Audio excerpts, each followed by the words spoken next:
मुंबईतल्या घाटकोपर होर्डिंग दुर्घटनेप्रकरणी मोठी अपडेट समोर आलेली आहे। घाटकोपर होर्डिंग दुर्घटनेतला आरोपी जो आहे भावेश भिंडे याच्यावर 21 गुन्हे दाखल आहेत। होय, निवडणूक आयोगाला दिलेल्या शपथपत्रातून त्याच्यावर 21 गुन्हे दाखल असल्याचं उघड झालंय। भावेशने 2009 ची विधानसभा निवडणूक लढवली होती। मुंबईत महापालिकेनं एकूण 1025 बॅनर आणि होर्डिंग्स लावण्यासाठी परवानगी दिलेली आहे, तर 179 होर्डिंग्स रेल्वेच्या हद्दीत लावण्यात आलेत, त्याची पालिकेनं परवानगी दिलेली नाही, म्हणजेच ते अनधिकृत आहेत। घाटकोपरमधील दुर्घटना झालेलं होर्डिंग हे 120 बाय 120 फूट इतकं उंच होतं आणि याला पालिकेनं देखील परवानगी दिलेली नाही।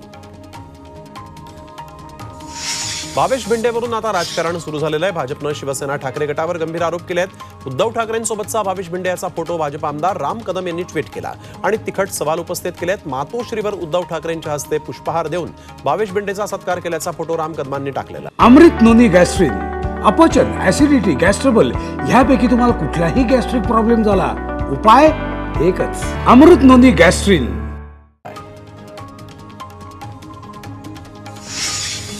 पुणे शहरात सुमारे 2500 अधिकृत होर्डिंग्स आहेत, त्यापैकी सुमारे 2300 होर्डिंग्सचं ऑडिट पूर्ण झालेलं आहे। अनधिकृत होर्डिंग्सची संख्या देखील मोठी असून आतापर्यंत 1564 होर्डिंग्सवर कारवाई करण्यात आली आहे। ऑडिट दरम्यान आढळून आलेल्या अनधिकृत होर्डिंग्स लावणाऱ्या व्यावसायिकांचा परवाना रद्द करण्यात येणार आहे।